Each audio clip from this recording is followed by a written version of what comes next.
Bienvenidos todos a esta actividad especial de un espacio, dicho así quizás, una cita regular que todos los miércoles durante los trimestres de la Escuela de Medios y Producción Audiovisual EMPA estamos haciendo desde, bueno, ya hace un par de años.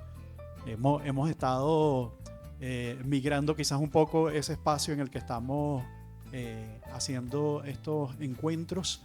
Eh, pero sobre todo lo que hemos tenido en cuenta es dar la posibilidad de ver cine venezolano, vamos a decirlo así de manera muy sencilla, que hoy en día parece que a veces es incluso una tarea compleja, ¿no? Cuando más bien se ha ido democratizando, popularizando o digitalizando justamente el acceso a las películas, digámoslo de manera genérica. Pues bueno, el cine venezolano de pronto ha sido un poco olvidado quizás en esas tareas. Este, Mi nombre es José Alejandro Rivas, yo soy en principio comunicador social de la UCB, siempre estuve interesado justamente por el cine, entonces cuanto taller y curso y posibilidad tuve de estudiarlo, bueno, he accedido a ello. Ahí, por ejemplo, bueno, eso, desde las materias electivas de la Escuela de Arte de la UCB, que creo que es justamente uno de los espacios quizás más antiguos en los que, al menos académicamente, el cine en nuestro país se está desarrollando. Pero también, por ejemplo, yendo a festivales, y entonces es también parte de las invitaciones que siempre desde la cátedra también les hacemos. Y bueno, hoy en día son muchísimos además y de toda variedad los festivales que se están haciendo en el país. Incluso está asomado por allí que justamente es el que quizás yo accedí cuando estaba estudiando en la universidad, que era el de Mérida, pues bueno, vaya de pronto a volver a hacer este año, ¿no? Pero además, por supuesto que la formación de cualquier cinéfilo o cineasta está siempre ligada justamente a ver películas, ¿no? Entonces, uno tiene que ser realmente entusiasta e interesado para seguir los estrenos que se dan, por ejemplo, en la cartelera comercial, o justamente para asistir a los lugares donde haya, bueno, dado algún cineclub, se estén haciendo cineforos, o bueno, por supuesto que de un tiempo para acá, entonces escudriñar un poco justamente en la red y en todos los lugares donde puede estar disponible algo que nos interese. Que siempre también ese es el principio, ¿no? El cine venezolano sí hay que, digamos, defenderlo, cuidarlo, pero también los realizadores, productores, todo el que está a través del séptimo arte conformando algún mensaje, pues tiene que también hacerlo de tal manera que interese al público, ¿no?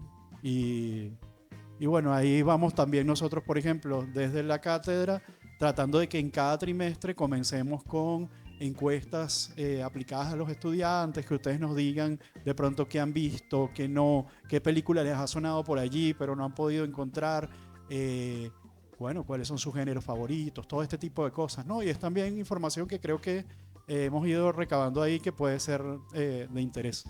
Eh, la EMPA es el brazo formativo de Ávila TV en principio, un canal que siempre estuvo orientado justamente a la juventud y bueno, muchos de los estudiantes están rodeando los veintitantos, ¿no? Entonces, creo que también es una particularidad interesante el que espacio que estamos procurando de difusión de nuestro cine venezolano, pues también puede ser quizás de pronto interesante, ¿no? Y sobre todo le da nuevas lecturas quizás a, bueno, películas que han tenido su gloria hace bastante tiempo. Es el caso de la que vamos a ver justamente hoy, ¿no? Y, y creo que eh, particularmente es muestra de un tipo de cine que no necesariamente está asociado a ese que siempre hemos llamado justamente las edades de oro, ¿no? Los 70, los 80, fue el momento en el que de alguna manera pues los esfuerzos eh, de una industrialización se también sumaron a una economía en el país que tenía recursos y que también, bueno, por supuesto, esfuerzos gremiales y de grupos de trabajo, pues resultaron también con la suma de muchos realizadores y técnicos también traídos de otras latitudes. Pero en mediados del siglo XX fue importantísimo la conformación de un estudio, una compañía que además hoy en día todavía sigue en activo, que es Bolívar Films. Ahí le decía yo, digamos, a través de las redes, ya por ejemplo antes siempre publicábamos nosotros nuestras convocatorias y demás en la cuenta de la EMPA, que por supuesto lo seguimos haciendo, pero hoy en día ese Cine Venezolano Piso EMPA es una cuenta propia dedicada a la cátedra, porque además siempre la idea ha sido justamente también aportar un pequeño grano de arena a la propia difusión y el conocimiento alrededor de nuestro cine, ¿no? Y bueno, hay tantísimas otras, digamos, cosas que de pronto podemos conversar allí en esta historia que está basada en un cuento de Guillermo Meneses, autor venezolano, y que en su adaptación al cine contó, por ejemplo, con el cuidado de que los diálogos justamente guardaran la sonoridad y las formas criollas por alguien como Aquiles Nazoa. Fue el debut de Néstor Sabarce, está allí Juan Azujo, que luego entonces crea, por supuesto, escuela y es referente indispensable en la actuación, interpretación en nuestro país. Pero bueno, creo que vamos a tener oportunidad de hablar esas cosas justamente después de ver la película. Eh, Esto creo que desde hace un tiempito me crucé yo al señor Jorge Yaco en un festival de cine venezolano justamente y empezamos a conversar con la posibilidad de que pudiéramos verla en la cátedra y yo espero, les digo ya entonces quizás desde lo personal, que para ustedes esta sea una experiencia, una oportunidad, como lo fue para mí además en la oportunidad en que yo me acerqué justamente a esta sala, que es la fundacional de la Cinemateca Nacional.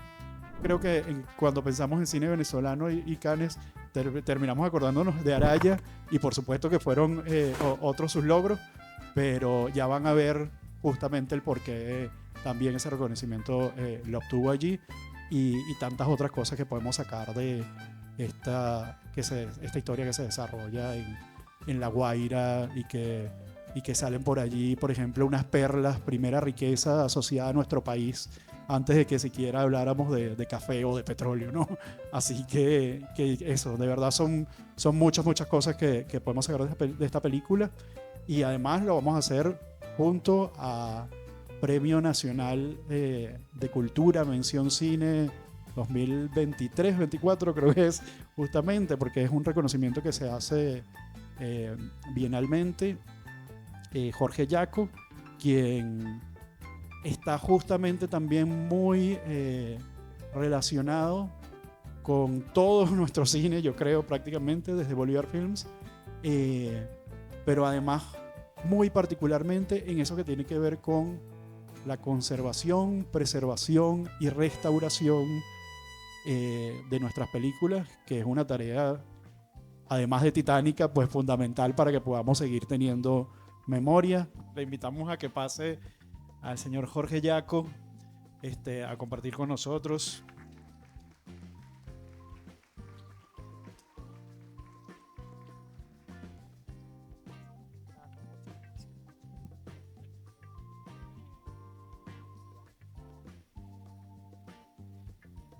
Que yo creo que bueno, ahí yo les daba como referencia este documental sobre el Guillermo Villegas Blanco, pero además quizás para conocerle un poco a usted también nos puede contar lo que yo supongo de haber sido esa Bolívar Films de en principio un poco casi como una de estas. Yo estaba pensando en esto de como cuando la gente hacía circo, ¿no? Se juntaban en una especie de familia también artística y demás. de la que entiendo que formó parte. Me gustaría que nos contara un poco de esos inicios que, bueno, que produjeron cosas como esta, ¿no? Bueno, para mí es una gran emoción otra vez. Ya había visto muchas veces esta película, pero cada vez que la veo mejor, pues. La veo más actual también. Este, hablar de Bolívar Film, de esta película y de otras más que hicieron en la época, es hablar de Villegas Blanco. Es una persona, un gran soñador, un gran personaje que armaba el cine y amaba el arte en general, pero el cine en particular. Y siempre fue un avanzado a la época. Cuando él se lanza a crear una empresa de cine más o menos formal en los principios de los años 40 y avanzaba siempre con una idea de hacer cine, aquel cine que para aquella época y en Venezuela sobre todo y en Latinoamérica, pero en Venezuela en particular también, se veía el cine mexicano, el cine argentino, el cine español, que era el cine de nuestro lenguaje, de nuestro idioma, pues.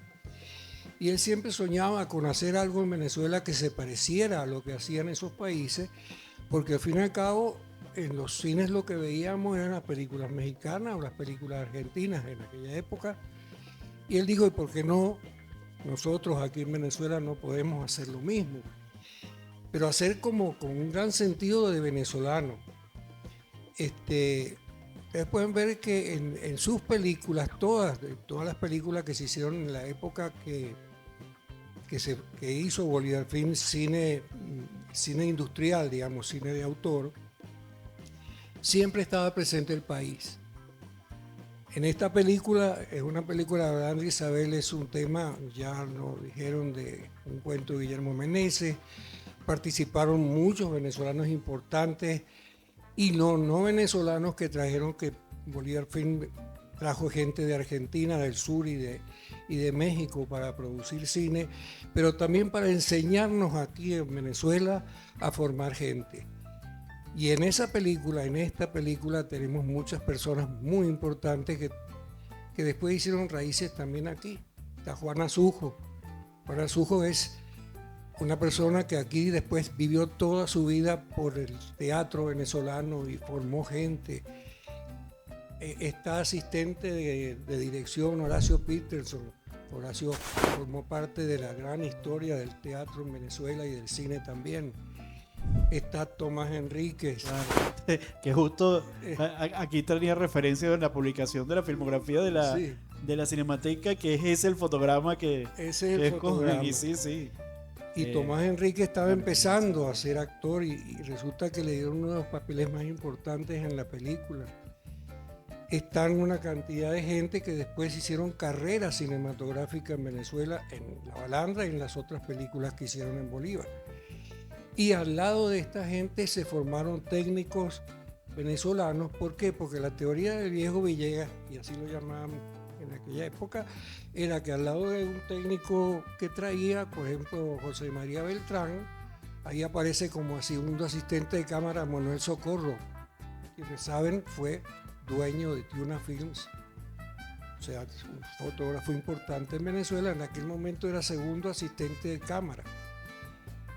Y hay otra cantidad de personas ahí en la película que se formaron en estas primeras películas, que después en la última, en Luz en el Páramo, que fue la última que hace Bolívar, ya mucha gente de esa pasó a ser importante en sus puestos de trabajo, pues. En ese caso, Román Chalbó era asistente de dirección. Román Chalbó fue asistente de dirección, no en esta película, sí, pero en Luz en el Páramo fue asistente de dirección. Inclusive con los temas de las películas que hizo Bolívar, que son 9 películas se hicieron, y si analizamos las películas teníamos que Flor del Campo, una película que también fue de la época esta, donde debuta Alfredo Sadel, es una película del campo venezolano. Luz en el Páramo es la historia de una fuga del cuartel de Puerto Cabello hacia la frontera colombiana, también una película con mucho venezolanismo por dentro. Y Territorio Verde es la historia también en el Amazonas venezolano, con un profesor, un maestro de escuela, dando clases donde había unos tipos que explotaban en aquella época el caucho y la cosa esa, está en la película. O sea, las películas que Bolívar hacía querían que fueran muy de aquí, pues, claro, muy de Venezuela. Y bueno, así Bolívar Films y el viejo Villegas Blanco nos enseñó a nosotros, porque yo vengo también de ahí. Yo vengo de esa gente que trajeron de Argentina a trabajar acá. Yo soy hijo de un director de fotografía y de una editora que vinieron a trabajar en 3 películas de esa época. Y nos quedamos. Yo ahorita soy abuelo de 2 venezolanitos bien bonitos. Y feliz porque aprendí a querer al cine de paso. Me voy a saltar otro paso porque quiero decir uno aprende, cuando yo digo que estamos hablando de cómo es el cine, que está un poco, ¿qué va a pasar? No va a pasar nada, siempre el cine va a estar vivo, porque siempre habrá gente que va a querer hacer cine, aunque sea con una cámara. Ahorita, bueno, con un teléfono celular se hace una película. En aquella época había que tener cámaras, Mitchell, Arriflex, que todas esas cosas. Ahorita podemos hacer cine. Y ahorita hay mucha gente haciendo cine. Y hay muchos muchachos empezando a hacer cine. Yo soy optimista siempre. Siempre veo el vaso medio lleno. Aquí podrá haber circunstancias en la vida que van para más o menos trabajo cinematográfico, pero siempre lo va a haber. Porque es una expresión que no se puede parar. Y yo estoy seguro que el cine venezolano va a salir adelante.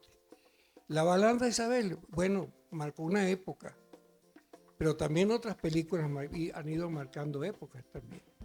La Balandra es una película, claro, cuando yo la veo por otra vez digo, caramba, es verdad, esta película, Carlos Christensen hizo algo que para la época no era muy usado, los primeros planos. Los primeros planos expresivos y que te transmiten algo, en esta película están muy usados. Bueno, en aquella época era una novedad, ya no lo es. Ahorita hay otras novedades. Entonces el cine es eso, es creatividad constante. Y yendo a lo que yo estoy haciendo ahorita, también voy a aprovechar, ¿qué es lo que queremos? Nosotros queremos que las imágenes de movimiento, que es el cine, se preserven en el tiempo, porque esa es nuestra memoria. Cuando podamos ver esta película ahorita, bueno, está parcialmente restaurada, le faltan algunas cosas, pero lo importante es que ustedes puedan ver esta película, así como la vieron en el año 51 que se estrenó, ahorita la vean igual. Porque no que va a haber una película llena de pedacitos, no, tratar de preservar nuestro cine. Muchas películas se han hecho que algunas lamentablemente están como bastante perdidas, pero tenemos un cine venezolano muy importante y hay muchas películas que deben ser vistas, visibilizadas por las nuevas generaciones. Es la única manera de que nosotros nos entendamos a nosotros mismos. A lo mejor a alguien le parece un poco raro, por ejemplo, los diálogos de esta película. Pero los diálogos, en el momento que Aquiles Nazoa lo hizo, eso fue una gran novedad. Eso fue como decir un tiro de gracia, pues. Claro, hoy en día no diremos cáspita, decimos otra palabra. Bueno, en la película esta se usan lo que en aquella época se usaba. Pero sí, el cine es esto. Ustedes ahorita están viendo cómo era la venezolanidad de aquella época. Y dentro de 100 años que pueda alguien volver a ver esta película, va a ver lo que se hicieron hace 200. Claro. Y es lo importante, pues. De la Balandra, yo siempre recuerdo, yo era un niño cuando eso, porque yo era menor que Néstor Sabarce. Y ya soy una persona con unos cuantos años. Pero a mí me llamaba mucho la atención porque este es lo último que voy a hacer el cuento también, yo siempre quería ser ingeniero. Yo no quería trabajar en cine porque me parecía una cosa loca, porque mis padres yo nunca los tenía al lado porque estaban viajando, haciendo películas, ¿no? Y entonces yo quería ser como el hijo del carnicero, que el carnicero cerraba a las 5 de la tarde y bueno, estábamos juntos jugando metra. Entonces no, yo voy a ser un tipo normal, voy a ser ingeniero. Y mi padre me dijo, mire, en lo que tú te metas en este negocio, de pasadita nomás, te va a picar algo. Y así fue. Yo quería ser ingeniero, pero terminé trabajando en esto y aquí estoy, pues, haciendo lo que me gusta y me voy a morir haciendo lo que me gusta. Ahorita estoy en esto de la restauración, mañana estaré no sé qué en otra cosa, pero metido en el cine. A mí lo que me gusta es el cine, no hay nada que hacer. Esto para mí es mi casa. Bueno, mi esposa, mis hijos y mi nieto y mi casa el cine, punto. Yo aquí me quedo en esto, pues. Así que mire, por otro lado, me encanta ver tanta gente que haya venido a ver esto y les agradezco mucho la invitación que me hicieron a estar acá. Y bueno, yo estoy siempre a la orden por cualquier cosa, pues. No, bueno, ahorita escuchándolo, yo pienso que justamente, bueno, terminó en el cine con picado, como le dijo su padre, pero seguramente esos conocimientos un poco de ingeniería y justamente especializados quizás en lo científico, cuánto no le ayudaron precisamente para aportar a nuestro cine, ¿no? No, por supuesto, obvio. Cuando uno entra en este negocio y sobre todo en el cine analógico para mí es el del celuloide, uno entraba en un cuarto oscuro a revelar un material y bueno, ahí adentro, después que se revelaba, después que se copiaba, es que ustedes iban a ver el trabajo como estaba, no como ahorita que tienen un monitor y están grabando y en el monitor hay 5 personas viendo, mira, que mueve el farol de aquel lado, que se está entrando una sombrita. No, aquello todo tenía que estar esperando 48 horas para ver el resultado final. Entonces, claro, cuando uno trabajaba en eso, entendía el esfuerzo creativo que hacían todos para hacer una película. Los actores, los que están delante de cámara y los de behind, o sea, los de atrás de cámara también, porque no te podías equivocar en nada. Porque la película que se pasaba se filmaba y si estaba bien servía y si estaba malo botaba a la basura. Ahorita no, sácame el chip, borra y lo vuelvo a usar y vuelvo a meterse 7 horas de grabación. Allá no, aquí lo que estaba malo a botarlo. Entonces uno aprendió el cine con mucha más, no digamos disciplina, pero sí con mucho más rigurosidad en el manejo de las distintas cosas. Por ejemplo, uno dice ahorita es muy común decir a alguien, y mira, se te metió el micrófono, pero no te preocupes, que en post lo borramos. En el cine en aquella época no debía estar el micrófono, porque no había forma de en post lo borramos. El micrófono, entonces había que cambiar el plano, cambiar, hacer 20.000 cosas. Hay muchas facilidades ahorita para hacer cine que antes no lo tenían. Pero el cine de ahorita tiene muchas esas ventajas que deben sacarle provecho. Deben sacarle provecho porque es una realidad nueva, que son herramientas nuevas, pero siempre con la rigurosidad del compromiso que el cine, como cine analógico, que vimos aquí arriba, tenía. Aquí cuando se prendió fuego esa casita para quemar en la última pelea, es toma única. Que no era, bueno, vamos a hacerlo de nuevo, vuelve a montar el ranchito, vamos a echarle candela de nuevo. No, la candela se quemó uno solo, pues. Y había que ensayar todo, la pelea, la señora que sale, el otro que entra, todo, que sea plano único. Eso era así. Claro. Ahorita el digital también podemos prender un incendio y quemar una casa así, pues. Pero bueno, esa es la ventaja de ustedes ahorita. Y justamente eso, lo que vimos recién es además una película que está restaurándose, ¿no? Sí. Que es una etapa de restauración. Y como decían ahí apenitas, bueno, es un detalle apenas el decir, está digitalizada a partir de copias de proyección, Sí, ¿cierto? ¿No? sí. Entonces positivos, creo, de 35 y 16 milímetros, ¿no? Entonces ya ahí hay dos texturas, Claro. ¿no? Dos formatos, que es todo un arte justamente acompasar. Exacto. Y hay cosas que uno ve siempre cuando aparece una película de esta época, que se ve, por ejemplo, en las transiciones, ¿no? Porque era algo físico, efectivamente. Entonces, claro, en hacer esa disolvencia uno ve como el saltico, ¿no? Pero es así como lo debemos ver. Claro. Ahí quizás que, bueno, es una referencia, por supuesto, más pop y Hollywood. Pero uno hoy en día prácticamente ver cómo Star Wars se hizo en el 77, realmente cómo fue, es prácticamente imposible, porque bueno, la gente que está detrás le ha hecho los retoques que ustedes no se imaginan, porque ahora forma parte de universos y hay que acompasar y que esto se vea igual, entonces le meto nuevos efectos, diseños y demás. Pero eso no es, al menos de mi punto de vista, éticamente correcto cuando se trata justamente de conservación y de restauración. Cuéntenos, Sí, por ejemplo, qué otras cosas han seguido trabajando de esta misma restauración. Hay un detalle sobre eso, que algo que ahorita se hizo hace poco, que es la versión, lo que llaman versión digital de la Guerra de las Galaxias.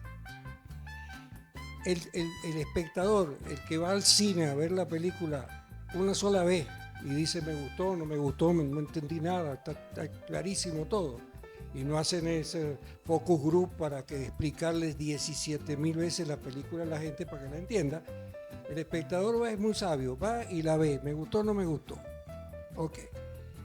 Esas versiones se hicieron estudios, porque aquí todo se hace con ¿cómo se llama? Llevando números. Bueno, la película original fue más aceptada por el espectador que la película digital. Tan perfecta era la digital que al espectador le gustaba la otra. Eso un previo al margen de eso. No, y bueno, y claro, otra cosa pudiéramos decir, por ejemplo, de ver esta historia y tratar de juzgarla con la moral de hoy en día, ¿no? Claro. Bueno, por supuesto. Esa es otra cosa. Por supuesto, el papel de la mujer o no, asuntos de etnicidad. Sí. Pero aún así, fíjense, y entre las cosas de ese interés que yo creo que tenía Bolívar Films por la venezolanidad y un cierto cuidado, la música de Eduardo Serrano, que es además otra de las cosas que yo creo que son espectaculares en la película, pero además el cuidado de un Juan Liscano en esas representaciones de festividades populares y demás, ¿no? Entonces que bueno, es también algo que desde el punto de vista de estudiar la película y la representación de la venezolanidad que podía haber en esa época, pues bueno, son lecturas y son consideraciones que hay que tener también. Y la otra es que, bueno, si uno lee el cuento y ve la película no es el cuento. Las adaptaciones, claro. Está adaptada. Y hay cuestiones aquí que quizás la gente no entienda por qué dice rumbo a Carenero. Carenero era el punto de ese pase. A mí me lo explicaron, porque yo no entendía muy bien, porque estaba como en la mitad del trayecto que esa balandra hace, y cada vez que había esos temporales, rumbo a Carenero era el puerto que estaba ahí justo en el cabo este, donde estaba Carenero, bueno, y terminaban ahí. Normalmente es un sitio donde claro, aquí se unió la fiesta de San Juan para aprovechar toda la cuestión esta, pero ese puerto, claro, en aquella época era muy conocido, que todos los barcos que entraban en medio, vamos para allá porque a esperar que se calme la cosa. Y ahí, bueno, se adaptó también lo de San Juan, la fiesta de San Juan. Lo mismo que cuando él va a buscar a Goku al final, hay un entierro. Está hecho, bueno, buscado. Sí, no, y tiene su función dramática, obviamente. Además, el niño, el padre viendo un niño. Hay algo ahí muy sería digno de un estudio, ¿no? Claro. Como bien saben, la idea es siempre también que si tienen alguna pregunta puedan levantar la mano, acercarse. Por acá tenemos un micrófono y la idea es que se pusieran por allá para poder escucharlos. Yo creo que acá con la Balandra Isabel llegó esta tarde. También es, valioso ver incluso el modo de producción, ¿no? O sea, fíjense, yo les contaba al principio, decía más o menos de esta época y tratando de compartir mi experiencia muy personal cuando yo vi la escalinata acá en esta sala. pero también de pronto, muy cercana, el propio Román Chalbaud estrenó también su ópera prima, ¿no? Y son modos distintos, ¿no? Sin embargo, esta película que tiene escenas filmadas en estudio, ¿no? Que bueno, entonces se manejaba más todo eso en el documental se nombraba, bueno, nada más una luz pesaba no sé cuántos kilos, entonces claro, movilizar y demás. Pero también hay muchas escenas filmadas en locación y en exteriores, sobre todo el tema de los barcos y esas escenas de puerto, yo creo que son bien, bien impresionantes. Pero incluso en el propio montaje de la película hay secuencias en las que se combina por ejemplo, un plano en estudio y el contraplano sí en exteriores, ¿no? Entonces es también como muy... Ojalá hubiesen tras cámaras de cómo se hizo eso, aunque creo que deben haber fotografías, ¿no? Sí, También algunas sí cosas, materiales de archivo, pues digamos, ¿no? Que y había lo gente cuentan. que bueno, también ya están en otro estrato, digamos. Por ejemplo, yo cuando veo la secuencia del bar, el cámara que hacía eso es Ramiro Vega, que llegó a ser vicepresidente de Bolívar Film después. Él fue el camarógrafo que trajo José María Beltrán, que se ganó el premio de fotografía en Cannes. Bueno, Vega hizo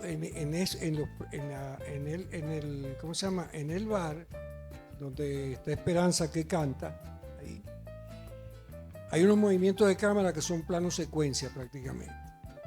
Ahora, si ustedes se imaginan cómo se hacía en aquella época con unos dolly que eran como de aquí hasta por allá, y había que mover una cámara de este tamaño y tenía una perilla para acá y otra para acá y atrás otra más para subir y bajar la cámara y un riel corriendo por aquí marcado con tiza para ir buscando el plano y un señor corrigiendo el foco para acá y cambiar el foco de donde estaba Tomás Enrique en la mesa y atrás, entre los dos que se abre foco adelante, buscando de nuevo la guitarra. Ese señor, yo siempre que veo el plano me acuerdo del señor Vega, como le decimos nosotros. Todavía le decimos el señor Vega, se murió hace varios años. Yo le decía, a usted lo felicito porque usted cada día mueve mejor la cámara. Yo cada vez que veo ese plano lo hace mejor. Bien, hoy en día tenemos un aparato que se llama Steadicam, unos estabilizadores que yo me paro aquí, camino por aquí adentro y aquí era todo mecánico. Esos planos, más la canción, porque es todo era una sola cosa. Entonces, uno se entusiasma hablando de esas cuestiones cuando uno nos ve los resultados y a la gente le llega. Uno siente que le llega, o sea, que las cosas funcionan, ¿no? No solo la actuación de los actores son muy buenos, Virginia Luque, Arturo de Córdoba, o sea, eran personajes de primera línea que Viejo Villegas trajo aquí a hacer esta película. No poca cosa, es traer los primeros que estaban en el tope de la línea. Y traer los técnicos como Beltrán, el fotógrafo, no es premiado por esta película, por otras películas también fue premiado. Y su fotografía. Trajeron los mejores gente para hacer el mejor cine posible de aquella época. Y creo que lo logró. Lo que no logró después fue los resultados que estaban fuera de época, pero bueno, pero quedó esto, pues. Quedó La Balandra, quedó haber hecho cine simultáneamente, se filmaban en Bolívar Films. En Bolívar Films se filmaban 2 películas a la vez. Porque si se estaba haciendo Flor del Campo, se estaba haciendo Venezuela también canta en el otro estudio, tipo mexicanos o argentinos, pues de la época. No seguimos adelante, pues sacamos los reales. Sí, y bueno, quizás eso también pudiera ser interesante, como no necesariamente un balance, pero yo creo que el cine siempre es una empresa de riesgo, ¿no? Y Sí. yo creo que en cualquier circunstancia. Pero esa apuesta que se estaba realizando a mediados del siglo pasado prácticamente, Sí. pues no resultó quizás para los escenarios que se pintaron en el la país, parte ¿no?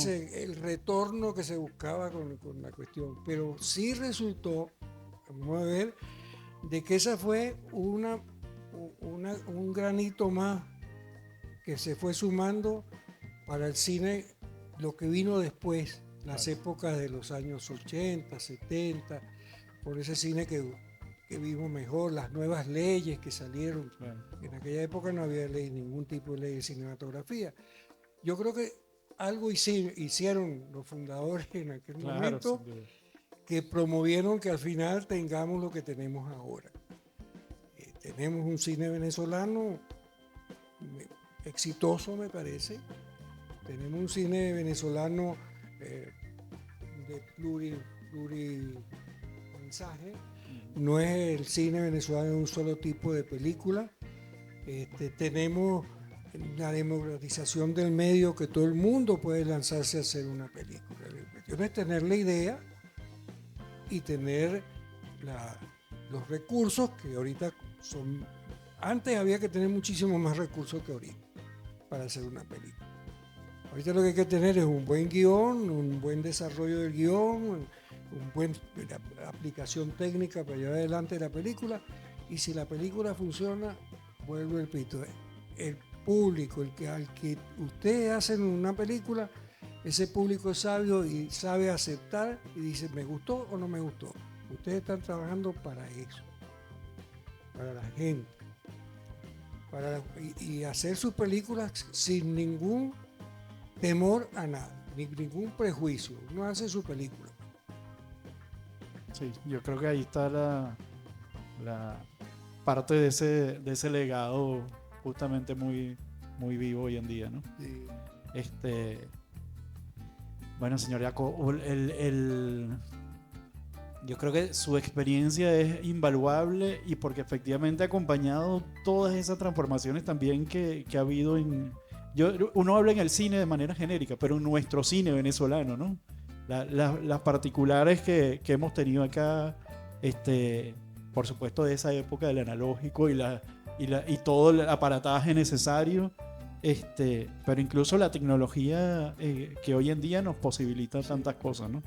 Y desde los laboratorios, justamente del químico a cuando eso simplemente se pasaba, y Exacto. de la edición lineal y las moviolas ahora al hacer tantas cosas que se pueden justamente en lo digital, y con todo ese conocimiento, pues nosotros creo que tenemos es la necesidad de que pase el testigo con quizás los mejores consejos posibles de eso de lo que no nos damos cuenta hoy cuando agarramos y estamos grabando con una cámara de CLR,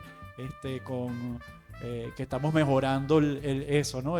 Quitando el boom que se metió, o limpiando el ruido con filtros de inteligencia artificial y demás. Si usted tratara de resumir así como, bueno, estas son cosas que no pueden olvidar cuando hoy lo tienen quizás todo tan a la mano, ¿qué consejos le daría a nuevos realizadores? Bueno, simplemente no dejar de ser creativo, porque algo que tenemos nosotros que somos creativos. Aquí no había una grúa, bueno, siempre salió alguien por ahí que inventó una grúa, y entonces llegó y dijo, yo tengo la solución, colgamos la cámara de aquí, hacemos esto y hacemos una grúa. En otras partes uno dice, miren, no tenemos grúa, tenemos que ver cómo conseguimos traer una grúa importada porque hacer trabajo. Aquí el venezolano es creativo por nacimiento. Aquí nosotros hemos hecho en cosas que no nos atrevemos a hacer por falta de que en otro país no lo harían porque no tienen recursos. Aquí nosotros suplantamos los recursos con creatividad. No perdamos la creatividad de lo que estamos haciendo. Porque el cine es 100% creativo. Creativo desde delante de la cámara y detrás de la cámara. Y la técnica es una herramienta de trabajo. Yo siempre le digo a los muchachos cuando vienen que estamos haciendo diplomados y cosas de esas de postproducción, digo, mira, esta es una herramienta de trabajo. el tutorial es una ayuda. Sean ustedes los obreros de los tutorials. No vaya, mira, busca un tutorial a ver cómo se hace tal disolvencia. Dejo para aquí está. Mira, este español lo está haciendo de esta manera, este lo está. ¿Cómo lo vas a hacer tú? Y haz tu propio trabajo. Usa esa herramienta. La herramienta es para que sea aliada tuya, no tú esclavo de la herramienta. Entonces tenemos que ser creativos. Puedes hacer un montaje, tú le das un material a 3 editores diferentes y va a haber 3 películas distintas. Y es el mismo material. Entonces tú dices, mira, fulanito es más creativa porque fíjate, usó los primeros planos para esto, el otro, mira, es más mecánico, se llevó por el libro de fulano y así es. Pues. Entonces, usemos herramientas que ahora se tienen, que no tenían en esta época, y las disolvencias, como dice él, que aparecen ahí y tienen brincos mecánicos, pero el mensaje está dado. Ahí está dado que el tipo está pensando en ella y la locura y qué sé yo. Bueno, se hizo de esa manera. Ahorita lo haríamos con inteligencia artificial y le cambiaríamos la cara a él, le pondríamos la cara de Goku, haríamos cualquier cosa. Obviamente quedaría mucho mejor que esto. Pero bueno, pero a lo mejor en aquella época eso no funcionaría porque no era la mecánica del trabajo de la época. Era esto. Y esto para nosotros fue un gran avance, porque antes esto en la película no se hacían sobreimpresiones porque quedaban muy feas. Y aquí se arriesgaron a hacer la sobreimpresión. Y la pusimos, y ahí está, la pusieron ellos, yo no. Entonces, esa es la verdad. Entonces, yo creo que debemos tener siempre el optimismo que lo que vamos a hacer hacia adelante va a ser siempre mejor. Segundo, que tenemos la creatividad suficiente para que aquellos recursos que no nos tengamos a la mano los suplantamos con creatividad, más nada. Y no tenerle miedo al trabajo. Hay una frase, no me acuerdo de quién, un escritor argentino que dice que las cosas hay que hacerlas, bien o mal, pero hacerlas. Yo creo que está bien. Eso de bien o mal no, porque hacer mal una película no, pero bien o mal significa no pasar por la vida. Yo no me atrevo a mover no dejar esto de hacer, exacto. por no hacerlo. No, intentarlo, pues. Eso pienso yo. Bueno, nosotros por supuesto le agradecemos todo ese trabajo que ha tenido. Creo incluso que no puedo perder la oportunidad, y este es quizás la maña periodista, de preguntarle por bueno, sé que está muy involucrado justamente en esa procura de que nuestro cine sea conservado, de que se restauren algunas películas.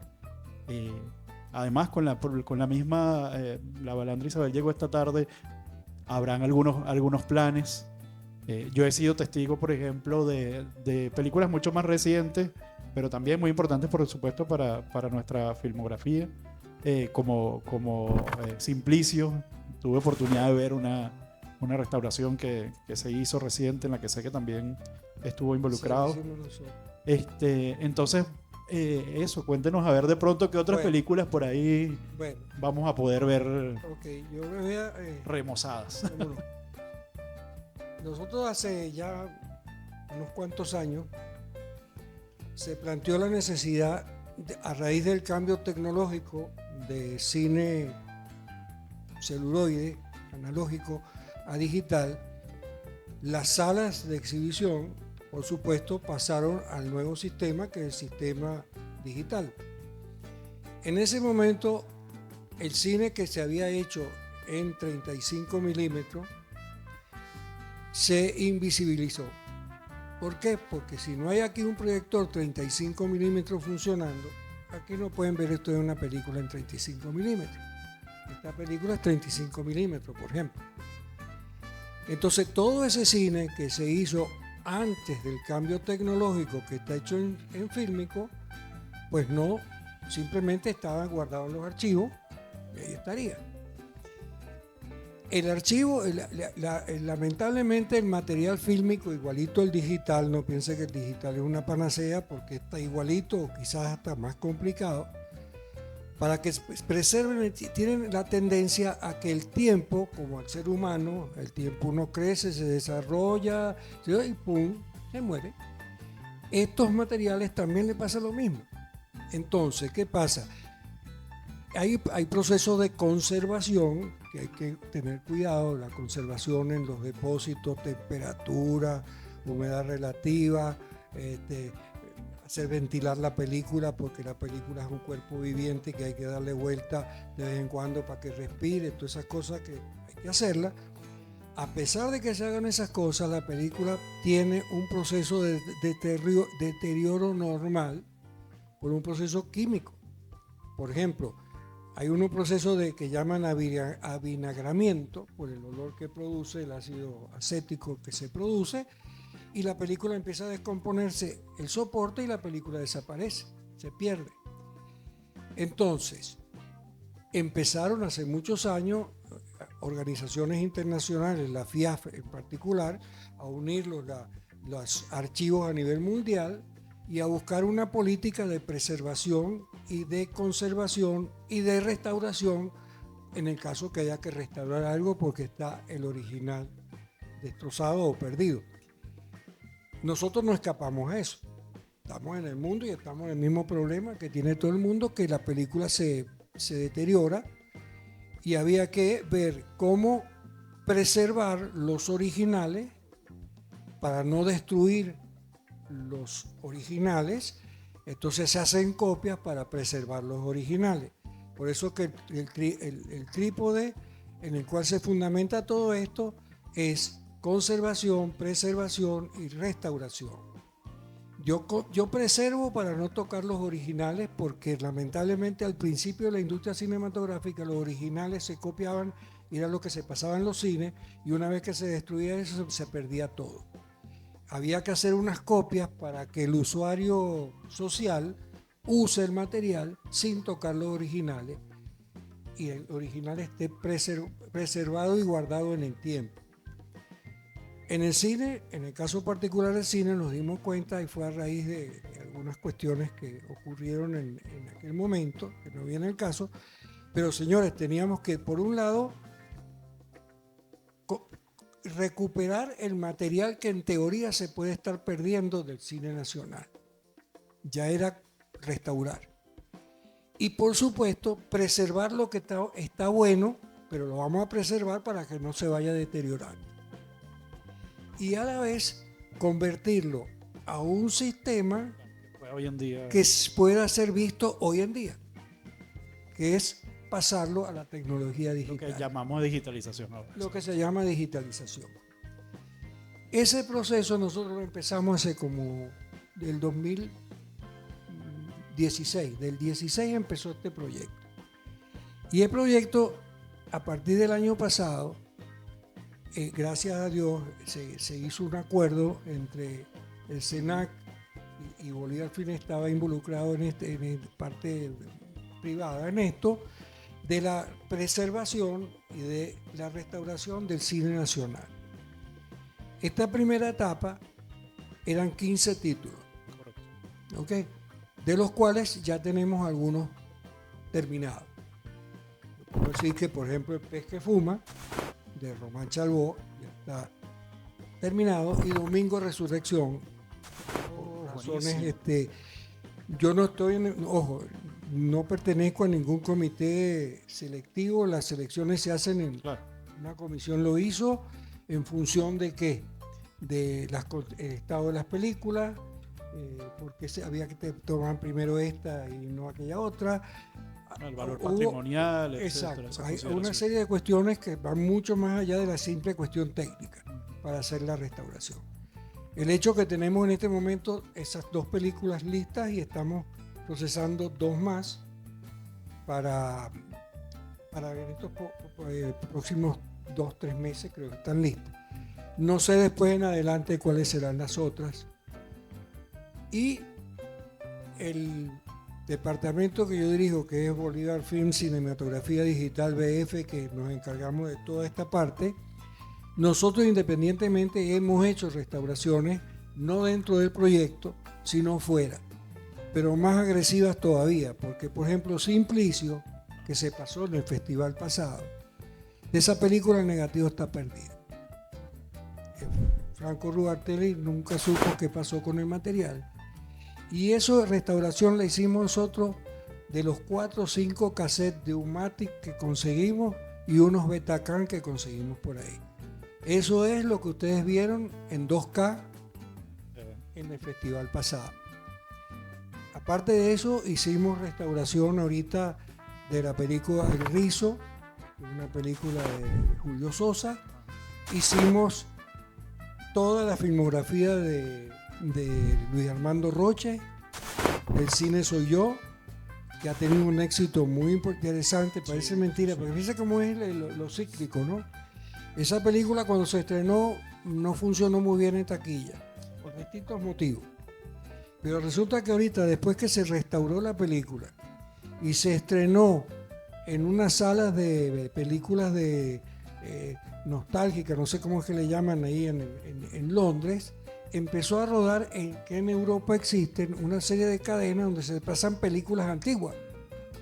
Y esa película a Fafá Roche le están beneficiando porque se está exhibiendo, pues. Y bueno, hicimos esa y hicimos las otras 4 películas de él también. Y bueno, Maroa también sí, de Solveig. Que está justamente cumpliendo creo que 15 años. Sí, algo así. Más o menos. O sea, ha habido un movimiento y lo interesante es que el movimiento empezó, pero hay mucho interés en seguir avanzando con cosas. Cortometrajes, hemos restaurado muchos cortometrajes ya también. No estaba dentro de la línea de lo que estábamos pensando solamente en los largos, pues. No, pero aquí estamos con cortometrajes también, porque hay cortometrajes que han venido a estado por allí, creo que Parque Central de Agustí, por ejemplo. No. Bueno, eso es de lo que hemos visto por acá en esta sala. No. Pero, es decir, yo veo que hay como un gran interés en esta mecánica de restauración. A otras restauraciones, por ejemplo, las películas de Mauricio Wallenstein, la hicieron, porque él se llevó el material para su claro, en México. A México, sí. Él hizo sus 4 o 5 películas, allá ya las tienen todas restauradas, porque en México ha habido una política de restauración. Claro. Bien. Sí, nosotros, por ejemplo, tuvimos oportunidad de ver Cuando quiero llorar no lloro, justamente en una de esas restauraciones, y sí, es un beneficio de alguna manera no claro, necesariamente previsto, claro, que es importantísimo. Y bueno, y yo con eso también creo que nosotros aprovechamos para hacer que ese llamado a que, porque fíjense, lo que hace que las películas se conserven es también justamente el que esté presente en cada uno de los espectadores, ¿no? En el que haya ese interés de la puesta en uso social de esos materiales, sean fílmicos, digitales, etcétera. Y nosotros, bueno, desde la Cátedra Libre de Cine Venezolano hacemos también nuestro voto y ponemos nuestro granito de arena para que justamente podamos verlo, y además, por supuesto, en contextos como este, sí, en el que, bueno, tenemos oportunidad de luego también indagar un poco en lo que es el valor de la película, en quienes estuvieron involucrados haciéndola, y bueno, es un trabajo constante. Así Perdón, que se me olvidó también, pues ahorita me acordé, hemos restaurado también Juan Vicente Gómez y su época, y la película otras de Manuel de Pedro, que se exhibieron también, porque ese es un cine también importante, porque las películas de Manuel son películas, no digamos Juan Vicente Gómez, pero las otras de un tratamiento muy particular y muy peculiar de cómo él lo hacía, pues. Y esas películas es necesario tenerlas preservadas y restauradas para que la gente las vea, pues. Sí. Además que justamente en Juan Vicente Gómez y su época son películas de películas, ¿no? Es una restauración de películas de películas. Entonces es muchísimo más valioso. Vamos a tener que programarla para el próximo trimestre. Yo, entre tanto, por supuesto, le agradezco muchísimo que haya compartido con nosotros hoy, a todos quienes se acercaron, y bueno, esperemos pues que podamos seguir teniendo oportunidades como esta.